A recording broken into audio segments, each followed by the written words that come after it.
اعوذ باللہ من الشیطان الرجیم بسم اللہ الرحمن الرحیم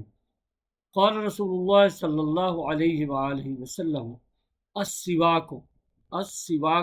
مطہرۃ للفم السواک مطہرۃ للفم مرضات للرب مسواک منہ کو صاف کرنے کا آلہ ہے اور رب کو راضی کرنے کا ذریعہ ہے۔ اسی کے ساتھ ساتھ پہلے عشرے کی جو دعا ہے وہ ہم پڑھتے ہیں، وہ یہ ہے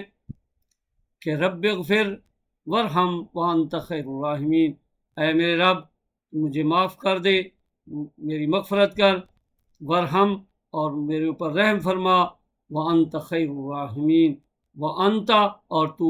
بہترین رحم کرنے والا ہے۔ تیسری جو حدیث مبارکہ ہے وہ یہ ہے کہ قال النبی صلی اللہ علیہ وآلہ وسلم الصیام والقرآن، روزے اور قرآن، الصیام والقرآن، روزے اور قرآن، یشفعان للہ، بندے کی شفاعت کریں گے یوم القیامہ، قیامت کے دن۔ روزے اور قرآن قیامت کے دن بندے کی سفارش کریں گے، تو ہمیں چاہیے کہ قرآن کا بھی اہتمام کریں اور رمضان کا بھی اہتمام کریں، روزوں کا بھی اہتمام کریں۔ اللہ تعالیٰ عمل کی توفیق عطا فرمائے۔